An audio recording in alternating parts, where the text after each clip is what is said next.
ಕೆಸಿಗ ಮತ್ತೊಂದು ಅಂದರೆ ರೂಪಾಯಿ ಮೌಲ್ಯ ದಿನೇ ದಿನೇ ಕುಸಿತಾ ಹೋಗ್ತಾ ಇದೆ.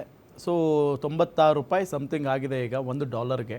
ಸೊ ಇದ್ರ ಬಗ್ಗೆ ನಾನು ಪ್ರಶ್ನೆ ಮಾಡ್ತೀನಿ ಆರ್ಥಿಕ ತಜ್ಞರಾಗಿರುವಂಥ JR ಬಂಗೇರ ಅವರಿಗೆ. ಸರ್, ರೂಪಾಯಿ ಮೌಲ್ಯ ಕುಸಿತ ಆಗ್ತಾನೇ ಇದೆ, ಏನು ಸರ್ ಕಾರಣ, ಏನು ಕತೆ?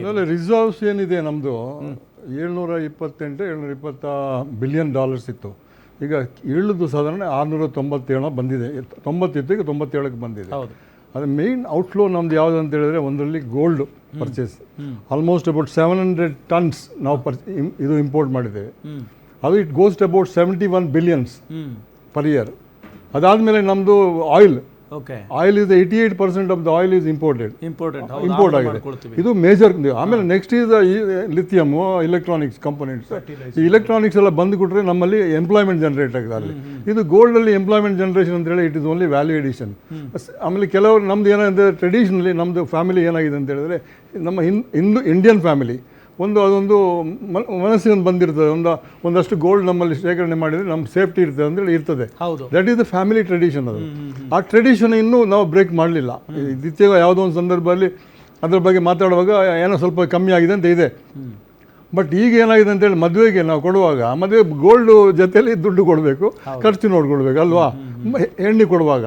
ಸೊ ಇದು ಏನಾಗಿದೆ ಅಂತ ಇದೊಂದು ಟ್ರೆಡಿಷನ್ ಬಂದಿದೆ. ಅದರಿಂದಾಗಿ ಈಗ ನಾವು ಗೋಲ್ಡ್ ಇಂಪೋರ್ಟ್ ರೆಡ್ಯೂಸ್ ಮಾಡಿದರೆ ನಮ್ಮಲ್ಲಿ ಸ್ವಲ್ಪ ಬಿಲಿಯನ್ಸ್ ಉಳಿತದೆ. ಈಗ ಏನಾಗಿದೆ ಅಂತ ಹೇಳಿದ್ರೆ the reserves has come down, naturally the outflow has gone. ನಾವು ಆಮೇಲೆ ಇದಿಲ್ಲ ಯಾರು ನಿಮ್ಮ ಇನ್ವೆಸ್ಟರ್ಸ್ ಕೂಡ ವಿಡ್ರಾಯಿಂಗ್ ಸ್ಲೋಲಿ.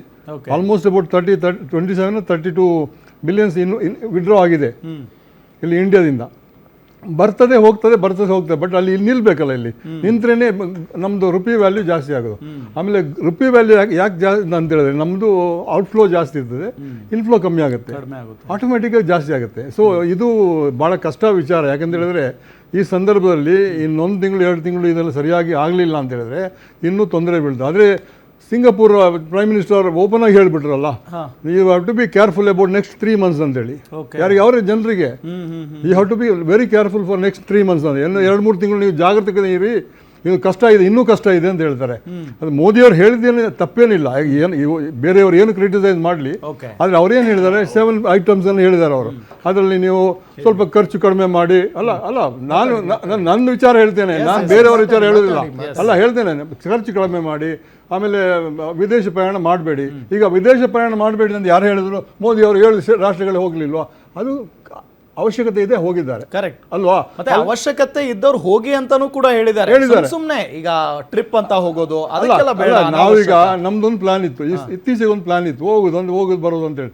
2 ಪ್ಲಾನ್ ಅನ್ನ ಕ್ಯಾನ್ಸಲ್ ಮಾಡಿದ್ದೇವೆ. ಯಾಕಂದ್ರೆ ಬೇಡ ಅಂತೇಳಿ. ಯಾಕಂದ್ರೆ ಈಗ ಸದ್ಯಕ್ಕೆ ಬೇಡ, ವಿಡಿಯೋ ಕಾನ್ಫರೆನ್ಸ್ ಮಾತಾಡಿ ಅಂತೇಳಿ. ವರ್ಕ್ ಫ್ರಮ್ ಹೋಮ್ ಅಂತೇಳಿ ಫಾರ್ IT ಅವರಿಗೆ, ಬಾಕಿ ಅವರಿಗೆ ವರ್ಕ್ ಫ್ರಮ್ ಮಾಡಲಿ ಆಗಲಿಲ್ಲ. ಮ್ಯಾನುಫ್ಯಾಕ್ಚರಿಂಗ್ ಇಂಡಸ್ಟ್ರೀಸ್ಗೆ people have to go to ಇದಕ್ಕೆ. ಅದಾದಮೇಲೆ ನೀವು ಖರ್ಚು ಕಡಿಮೆ ಮಾಡಿ ಅಂದರೆ ಎಸ್, ಈ ಖರ್ಚು ಕಡಿಮೆ ಒಳಗೆ ಇನ್ಫ್ಲೇಷನ್ ಬಂದೇ ಬರ್ತದೆ ಅಲ್ಲ. ಫುಡ್ ಇನ್ಫ್ಲೇಷನ್ ಆಗಿದೆ, ಅದಾದಮೇಲೆ ಬೇರೆ ಇನ್ಫ್ಲೇಷನ್ ಬರ್ತದೆ. ಯಾಕಂದರೆ ಇಲ್ಲಿ ಆಯಿಲ್ ಪ್ರೈಸ್ ಜಾಸ್ತಿ ಆದ ಕೂಡಲೇ must be thankful to the current ಯಾವುದು ಇಂಡಿಯನ್ ಗೌರ್ಮೆಂಟ್. ಯಾಕೆಂತ ಹೇಳಿದರೆ $2 $3 ಜಾಸ್ತಿ, $1 ಇದಕ್ಕೆ ಗ್ಯಾಸ್ಗೆ ಜಾಸ್ತಿ, ಅಥವಾ ಇದಕ್ಕೆ ಆಟೋ ರಿಕ್ಷಾ ಓಡಿಸೋರಿಗೆ ಇವತ್ತು ಕೇಳ್ತಾ ಇದ್ದೇನೆ, ಏನಪ್ಪ ಹೆಂಗಿದೆ ಕಲೆಕ್ಷನ್? ಸ್ವಲ್ಪ ಕಲೆಕ್ಷನ್ ಇದೆ ಸರ್, ಖರ್ಚು ಜಾಸ್ತಿ ಇದೆ ಅಂತ. ಅಲ್ಲ, ಖರ್ಚು ಜಾಸ್ತಿ ಇದೆ. ಯಾಕೆಂದ್ರೆ ಅದು ಏನಂತ ಹೇಳಿದ್ರೆ ಉಳಿಯೋದು ಕಮ್ಮಿ ಆಗಿದೆ, ಕಮ್ಮಿ ಆಗಿದೆ. ಅದರಿಂದ ಏನಾಗಿದೆ ಅಂದರೆ ನೀವು ಹೇಳಿದಂಗೆ rupee value directly depend upon reserves. ನಮ್ಮಲ್ಲಿ ರಿಸರ್ವ್ಸ್ ಕಮ್ಮಿ ಆಗ್ತಾ ಹೋಗಿದೆ. ಈಗ 727 730 ಇತ್ತಲ್ಲ, ಅದು 800ಗೆ ಹೋದರೆ ಆಟೋಮೆಟಿಕ್ ರುಪಿ ವ್ಯಾಲ್ಯೂ ಜಾಸ್ತಿ ಆಗುತ್ತೆ. ಆಮೇಲೆ ನಾವು ಡಿಪೆಂಡೆನ್ಸ್ ಆನ್ ಡಾಲರ್ ಇರಬಾರ್ದು. ಈಗೇನೋ ಬ್ರಿಕ್ಸ್ ಕಂಟ್ರಿ ಸೇರಿಕೊಂಡು ಬ್ರಿಕ್ಸ್ ಚಲಾವಣೆಯ ಒಂದು ಯಾವುದೋ ಒಂದು ವ್ಯವಹಾರ ಸ್ಟಾರ್ಟ್ ಮಾಡ್ತಾರೆ. ಆಮೇಲೆ ಬ್ರಿಕ್ಸ್ ಈಗ ಏನೋ ಅಂತ ಹೇಳಿದ್ರೆ ನಾವು ವ್ಯವಹಾರ ನಮ್ಮ ರುಪಿನಲ್ಲೇ ಕೊಡುವಂಥದ್ದು, ರುಪಿನಲ್ಲಿ ತಗೊಳ್ಳುವಂಥ ವ್ಯವಹಾರಕ್ಕೆ ಮಾಡಿದ್ದಾರೆ. ರಷ್ಯಾದಲ್ಲಿ ತಗೊಳ್ಳೋ ರುಪಿನಲ್ಲಿ ನಾವು ಕೊಡುವಾಗ ನಮಗೆ ಅವ್ರಿಗೆ ಏನು ಬೇಕು ನಾವು ಅಲ್ಲಿ ರುಪಿ ಕೊಡ್ತಾರೆ, ನಾವು ಕೊಡಬೇಕು ಅವ್ರಿಗೆ, ಆಯ್ತಲ್ಲ. ಇದೆಲ್ಲ ಮಾಡ್ತಾ ಇದ್ದಾರೆ. ಅದೇ ರೀತಿಯಲ್ಲಿ ಈಗ ನಾವು UAE ಇಂದ ತಗೊಳ್ತೇವೆ, ರಷ್ಯಾದಿಂದ ತಗೊಳ್ತೇವೆ, ಅದು ಬೇರೆ ಬೇರೆ ಒಂದು 4 ರಾಷ್ಟ್ರಗಳಿಂದ, ಸೌದಿಯಿಂದ ತಗೊಳ್ತೇವೆ. ಇದರಲ್ಲಿ ನಾವು ಮೊದಲು ಡಿಪೆಂಡೆನ್ಸ್ ಯಾವುದಿದ್ದದ್ದು ಓನ್ಲಿ ನಮಗೆ ಆವಾಗ ಬ್ಯಾನ್ ಮಾಡಿದಾಗ ರಷ್ಯಾದ ಡಿಪೆಂಡೆನ್ಸ್.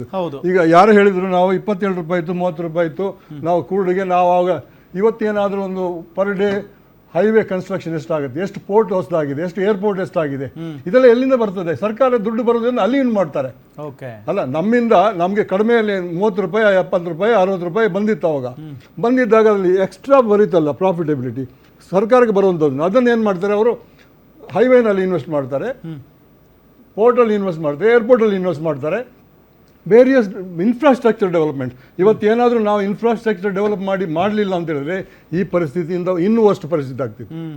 ರೋಡು, ಪೋರ್ಟು, ಏರ್ಪೋರ್ಟು, ಯಾಕಂದರೆ ಇದು ವ್ಯವಹಾರಕ್ಕೆ ಜಾಸ್ತಿ ಆಗಿದೆ. ನಮ್ಮ ವ್ಯವಹಾರ ಯಾವುದು ಯಾವುದ್ರ ಖರ್ಚು, ನಮ್ಮ production cost, selling cost and purchasing cost. ಇದನ್ನೇ ನೋಡುವಾಗ ಇವತ್ತು ನೋಡಿದರೆ ನಾವು ಒಂದು ಕಸ್ಟಮರ್ ಹತ್ರ ಮಾತಾಡುವಾಗ ನಾನು ನಮ್ಮ ಎಕ್ಸ್ಪೀರಿಯನ್ಸ್ 4-5 ಜನ ಮಾತಾಡುವ ಹೆಂಗೆ ಹೇಳ್ತೇನೆ, ಸರ್ ಎಷ್ಟಕ್ಕೆ ಏನಾಗಿದೆ ಅಂತ ಹೇಳಿದ್ರೆ 20%ಇಂದ 30% ಡೌನ್ ಆಗಿದೆ. ಯಾವುದು ಪ್ರೊಡಕ್ಷನ್ ಡೌನ್ ಆಗಿದೆ, 20ರಿಂದ 30% ಪ್ರೊಡಕ್ಷನ್ ಡೌನ್ ಆಗಿದೆ. ಅದು ಎಫೆಕ್ಟ್ ಯಾರಿಗೆ ಆಗೋದು? ನಾಳೆ ಎಂಪ್ಲಾಯ್ಮೆಂಟ್, ಹೌದು, ನಾಳೆ ಎಂಪ್ಲಾಯ್ಮೆಂಟಿಗೆ. ಬಟ್ ಎಂಪ್ಲಾಯ್ಮೆಂಟ್ ತೆಗೆದಾಕೋಲ್ಲ ಅವ್ರನ್ನ ಇಟ್ಕೊಂಡು ಕೆಲಸ ಮಾಡಬೇಕು. ಏನಾಗಬೇಕು ಆಮೇಲೆ, ಈಗ ನೀವು ಒಂದು ಯಾವುದೇ ಇನ್ಪುಟ್ ಕಾಸ್ಟ್ ಅಂತ ಇರ್ತದೆ ನಮ್ಮಲ್ಲಿ, ಇನ್ಪುಟ್ ಕಾಸ್ಟನ್ನೇ ಏನಾಗುತ್ತೆ ಅಂತ ಹೇಳಿದ್ರೆ ಇನ್ಪುಟ್ ಕಾಸ್ಟಿಗೆ ಮತ್ತು ಮ್ಯಾನೇಜ್ಮೆಂಟ್ ಕಾಸ್ಟು, ಫೈನಾನ್ಸ್ ಕಾಸ್ಟ್ ಎಲ್ಲ ಸೇರಿದರೆ ಮೊದಲು ಒಂದು ವಸ್ತುಗೆ 50 ರೂಪಾಯಿ ಬೆಲೆ ಇದ್ದರೆ ಅದರಲ್ಲಿ 35 ರೂಪಾಯಿ ಬರ್ತಾಯಿತ್ತು. ಈಗ 44 ರೂಪಾಯಿ ಬರ್ತದೆ, 48 ರೂಪಾಯಿ ಬರ್ತದೆ. ಅದು ಎಲ್ಲಿದೆ ದುಡ್ಡು ಅಲ್ಲಿ? ಓಕೆ, ಇಲ್ಲ ನಾನು ಹೇಳ್ತೀನಿ, ಯಾಕಂದರೆ cost of production has gone up, cost of management has gone up, and again ಇದು ಏನಾಗಿದೆ ಅಂತ ಹೇಳಿದ್ರೆ ಇಲ್ಲಿಂದ ಏನಾಗಿದೆ ಅಂತ ಹೇಳಿ ಉದ್ಯಮ ನಡೆಸ್ಕೊಳ್ಬೇಕು, ಉದ್ಯೋಗ ಕೊಡಬೇಕು. ಈ ದೃಷ್ಟಿಯಿಂದ ಇವತ್ತು ಏನಾದರೂ ನಾವು ಹೇಳ್ಬೋದು, ಇದು ಇಟ್ಸ್ ಎ ಬ್ಯಾಲೆನ್ಸಿಂಗ್, ಎಲ್ಲ ಕಡೆಯಲ್ಲಿ ಬ್ಯಾಲೆನ್ಸ್ ಮಾಡ್ಕೊಂಡು ಹೋಗ್ಬೇಕಾದ್ರೆ ಸರ್ಕಾರ, ಕೇಂದ್ರ ಸರ್ಕಾರದವರು ಏನೇ ಇರಲಿ, ಮೋದಿಯವರು ಇರಲಿ, ಇನ್ನೊಬ್ಬರು ಇರಲಿ. ಬಟ್ ಇವತ್ತು ಮೋದಿಯವರು ಇದ್ದಿದ್ದರಿಂದ ನಾವು ಬಚಾವಾಗಿದೆ. ಯಾಕಂದರೆ UAE ನಾವು ಗ್ಯಾಸ್ ಡೈರೆಕ್ಟ್ ಬರ್ತದೆ ಇಲ್ಲಿಗೆ. ಅವರೇನೋ ಹೊಸ ಪೈಪ್ಲೈನ್ ಹಾಕ್ತಾರೆ, ಅದರಿಂದ ನಾವು ತಗೊಳ್ತೇವೆ. ಅದಾದಮೇಲೆ ನಾವು ಅವರಿಗೆ ಒಂದು ಗ್ಯಾಸ್ ಬರ್ತಾ ಇದೆ, ಕಚ್ಚಾ ತೈಲ ಬರ್ತಾ ಇದೆ, ಅದೇ ರೀತಿಯಲ್ಲಿ ನಮ್ಮ ಸೌದಿಯಿಂದ ಬರ್ತಾ ಇದೆ. ಆಮೇಲೆ ಈಗ ಡಿಫೆನ್ಸ್ಗೆ ಒಂದು ಅಗ್ರಿಮೆಂಟ್ ಮಾಡ್ಕೊಂಡಿದ್ದಾರೆ UAE ಇಂದ, ಅಲ್ವಾ? ಯಾಕೆ ಇದನ್ನೆಲ್ಲ ಯಾಕೆ ಮಾಡ್ತಾರೆ ಅಂತ ಹೇಳಿದ್ರೆ ನಮ್ಮ ಒಂದು ಹಿತರಕ್ಷಣೆ, ನಮ್ಮ ರಾಷ್ಟ್ರದ ಹಿತರಕ್ಷಣೆ, ಜನರ ಹಿತರಕ್ಷಣೆ ಮಾಡುವಂಥ ಕೆಲಸ ಕಾರ್ಯವನ್ನು ಈ ಸರ್ಕಾರ ಮಾಡ್ತಾ ಇದೆ. ಎಸ್ ಸರ್, ಬರ್ತೀನಿ. ಅಶ್ವಥ್ ನಾರಾಯಣ್ ಸರ್, ಈಗ ಸಹಜವಾಗಿ ಇದ್ರ ಬಗ್ಗೆ ಮಾತನಾಡಬೇಕಾದ್ರೆ ಅವರು ಕೊಲ್ಲಿ ರಾಷ್ಟ್ರಗಳ ಯುದ್ಧ ಇದಕ್ಕೆಲ್ಲ ಕಾರಣ ಅಂತ ಹೇಳಿ BJP ಅವರು ಹಲವು ಜನ ಇದ್ರ ಬಗ್ಗೆ ಮಾತಾಡ್ತಾರೆ, ಈ ಬೆಲೆ ಏರಿಕೆ ಆಗೋದಕ್ಕೆ ಕಾರಣ. ಸೊ ಯಾಕೆ ಭಾರತ ಇರಾನ್ ಜೊತೆ ಡೈರೆಕ್ಟ್ ಒಪ್ಪಂದಗಳನ್ನು ಮಾಡಿಕೊಂಡು ಹರ್ಮುಜ್ನಿಂದ ಹಡಗುಗಳನ್ನು ಬರುವ ಹಾಗೆ ಮಾಡ್ಕೊಳ್ಬಾರ್ದು ಅಂತ? ನೋಡಿ, ಇರಾನು ಕಳೆದ ತಿಂಗಳಲ್ಲಿ ಇರಾನಿನ ವಿದೇಶಾಂಗ ಸಚಿವರು ಒಂದು ಓಪನ್ ಡಿಕ್ಲೇರ್ಡ್ ಅನ್ನ ಮಾಡಿದ್ರು. ಭಾರತದ ಯಾವುದೇ ಹಡಗುಗಳಿಗೆ ನಮ್ದು ತೊಂದರೆ ನಾವು ಕೊಡೋದಿಲ್ಲ ಅನ್ನತಕ್ಕಂಥದ್ನ ಮಾಡ. ಅದರಲ್ಲಿ 5 ರಾಷ್ಟ್ರಗಳಲ್ಲಿ ನಮ್ಮ ರಾಷ್ಟ್ರನು ಸೇರಿಸ್ಕೊಂಡು ಅವರು ನಮ್ಮ ಹಡಗುಗಳಿಗೆ ಫ್ರೀ ಬಿಟ್ರು. ಓಕೆ, ಯಾವ ನಮ್ಮ ಮತ್ತು ಇರಾನಿನ ಸಂಬಂಧದ ಮೇಲೇನೆ ಅದು ನಮ್ಮ ಭಾರತ ದೇಶದ ವಿದೇಶಾಂಗ ನೀತಿಗಳು ನೆರೆ ರಾಷ್ಟ್ರಗಳ ಜೊತೆ ಇರ್ತಕ್ಕಂಥ ಒಂದು ಸ್ನೇಹ ಸಂಬಂಧ ಮತ್ತು ವಿದೇಶಾಂಗ ನೀತಿನಲ್ಲಿ ಬೈಲಾಟರಲ್ ಡಿಸ್ಕಷನ್ ಅಲ್ಲಿ ನಾವು ಒಂದು ವಿಶ್ವಾಸದಿಂದ ಹೋಗ್ತಾ ಇರೋದ್ರಿಂದ ಇವತ್ತು ಪಾಕಿಸ್ತಾನದ ಪರಿಸ್ಥಿತಿಗೂ ನಮಗೂ ಎಷ್ಟು ಡಿಫರೆನ್ಸ್ ಇದೆ ಅನ್ನೋದನ್ನ ಕಾಂಗ್ರೆಸ್ ಅವರು ಯೋಚನೆ ಮಾಡಬೇಕಾಗಿದೆ. ಇದು ವಾರ್ ಪೀರಿಯಡ್ ಅಲ್ಲಿ ನಾವಿದ್ದೀವಿ. ಇದು ನೆರೆ ಹಾವಳಿ ಅಥವಾ ಭೂಕಂಪ ಹಾವಳಿ ಅಥವಾ ಸುನಾಮಿ ಅವಧಿನಲ್ಲಿ ನಾವಿಲ್ಲ. ನಾವು ವಾರ್ ಫೀಲ್ಡ್ ಅಲ್ಲಿ ಇರೋದು. 3 ರಾಷ್ಟ್ರಗಳ ಜೊತೆನಲ್ಲಿ ಯುದ್ಧ ನಡೆಯೋ ಸಂದರ್ಭದಲ್ಲಿ ಅದರದ್ದು ಎಫೆಕ್ಟ್ ನೆರೆ ರಾಷ್ಟ್ರಗಳಿಗಾಗಿದೆ. ಆ ಸಂದರ್ಭದಲ್ಲಿ ನಾವು ಯಾವ ರೀತಿ ಹೋಗ್ಬೇಕು ಅನ್ನೋದು ಬಹಳ ಇಂಪಾರ್ಟೆಂಟ್ ಇದ್ದು.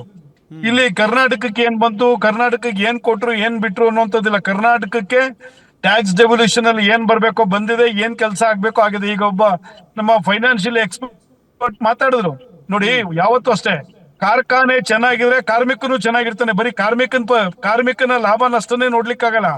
ಕಾರ್ಖಾನೆಯ ಲಾಭ ನಷ್ಟ, ಕಾರ್ಮಿಕನ ಲಾಭ ನಷ್ಟ ಎರಡೂ ನೋಡಿದ್ರೆ ಕಾರ್ಖಾನೆ ಇದ್ರೆ ಕಾರ್ಮಿಕ ಅಲ್ವಾ? ಕಾರ್ಖಾನೆನೇ ಇಲ್ಲಾರ ಕಾರ್ಮಿಕ ಏನಾಗ್ತಾನೆ? ಕಮ್ಯುನಿಸಂ ಪಾಲಿಸಿ ಇದೆ. ಅಲ್ಲಿ ಅವ್ರದ್ದು ಹೆಂಗೆ ಅಂತ ಹೇಳಿದ್ರೆ ಕೆಲಸ ಮಾಡಲ್ಲ, ಆದಾ ಕಾಮ್ ಪೂರಾ ವೇತನ್.